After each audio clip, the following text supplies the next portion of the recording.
So on behalf of my family, and especially my grandmother, thank you for all your thoughts and prayers. I think that if you were to make a list of the things that would make a life complete, you would probably include things like family, friends, a career, recreation, recognition, adventure, travel, and things of that nature. In his 88 years, almost 89, I'm pretty sure that old Grandpa checked off every box on that list at least once. And while it's easy to think of him as a simple farmer who lived in the same small town all his life, the reality is that his influence spanned countries, continents, and countless lives. Grandpa was born in 1920.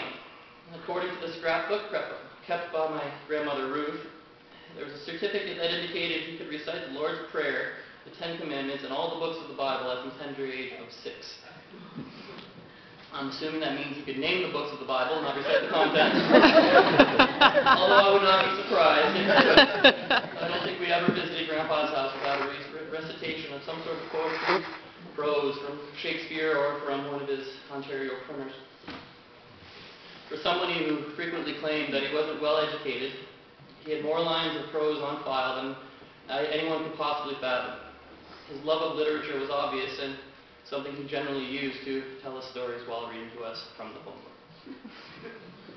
Aside from the poems, there were outright fairy tales and tall tales. The trolls who lived under the bridge. The king who lived in the tower, who happened to be on vacation the day the tower fell down. The green forest. The threats of the meter stick.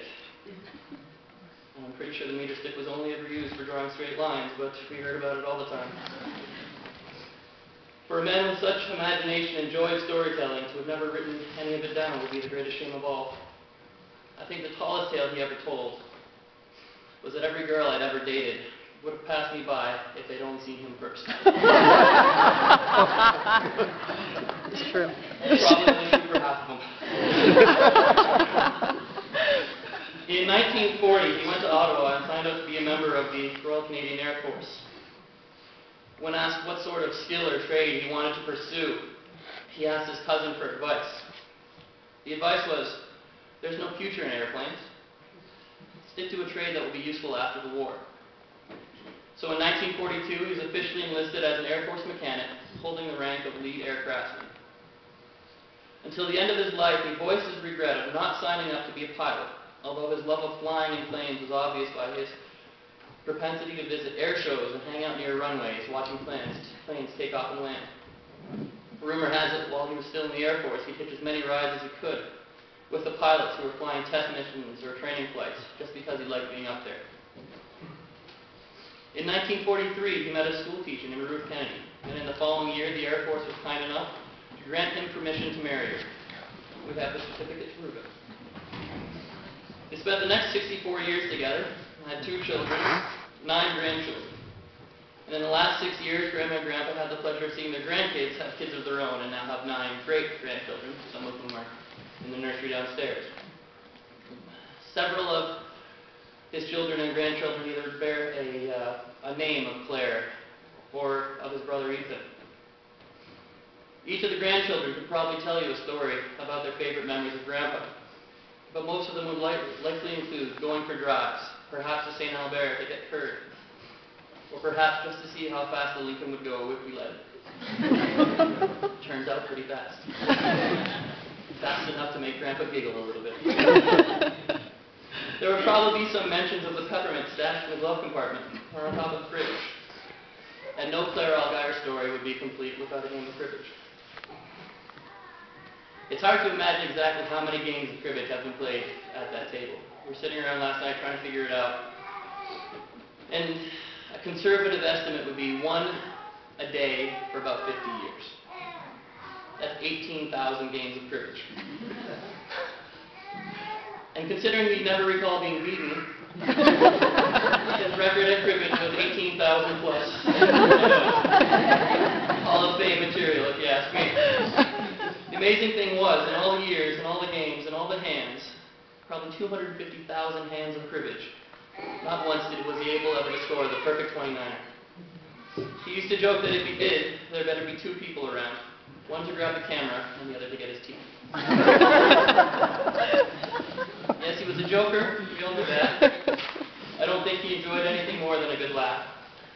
I'm happy that I was probably able to provide with him one of the best of his life in May of 2000.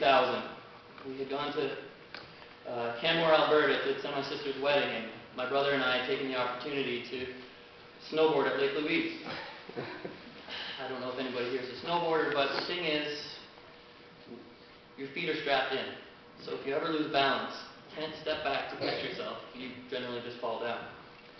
So after one run, Grandpa and the family were watching from the lodge, and I got to the bottom of the hill. And I stopped, and I fell down. And I shimmied back to my feet, and I fell down. One more time, I pushed myself up, and this time I got the arms going, and I fell down. He couldn't speak, he was laughing so hard. And for the next 2 days, every time he looked at me, he would break into hysterical laughter.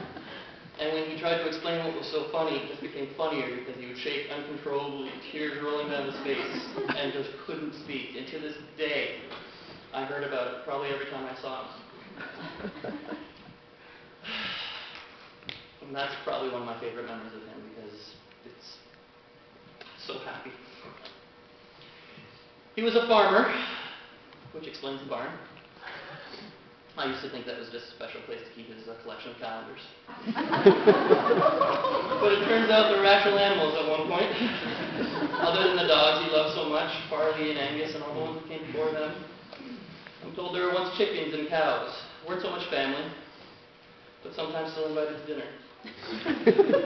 There were crops, and every now and then, if we visited at the right time, we'd get a ride on a tractor, or if we were really lucky, a combine. Then we'd all have dinner, perhaps with Uncle Ethan or some of the Algire cousins, and be treated to Grandma's famous pies. He was a proud member of his community. Having lived in Williamsburg all his life, he gave back in any way he could. He participated in memorial services on Remembrance Day, was involved in this church, most recently made a donation of a lovely new sign to mark the entrance at the cemetery. He was giving, humble, and courteous, and would be the first to remind you that he's just a simple farmer. But as I said earlier, that's a little misleading. How many simple farmers from Williamsburg have witnessed a space shuttle launch at Cape Canaveral? Or stood on both sides of the equator at once? Or crossed the Arctic Circle? Or visited the Galapagos Islands? Or cruised to Alaska? My grandparents' travel habits were always somewhat understated, perhaps because no matter where he was, Grandpa Clair liked home best.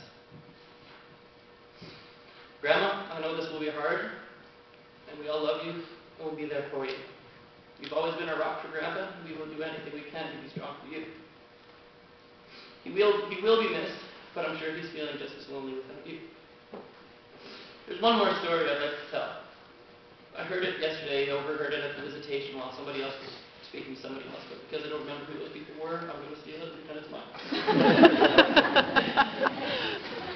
At one point, Grandma and Grandpa were shopping in Prescott, and Grandma had gone inside the store to do some shopping. And Grandpa just waited outside and ran into a friend he knew. After a brief chat and a little catch-up, he ran into another friend he knew.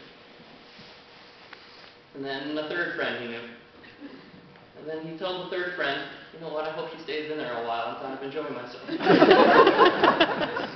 But that's the kind of man he was. He enjoyed talking to his friends and being social and being a proud member of his community. It will be a sad thing to go on without him. We'll miss his laughter, his warmth, and his cars. But while I feel sad that he is gone, I'm more struck with the thought that he checked off every box on the list. He had a family he loved and who loved him dearly. He worked hard and laughed harder. He got to see a little bit of the world. He served his country, his church, his community, and he was recognized for a variety of his achievements. He was respected and liked. Perhaps most importantly, he spent 64 years growing old with women he loved. If I could live anywhere near a life that full and check off the same boxes, then I will die a happy man. And I'm sure that Clair Algire rests now, knowing that he had a great run.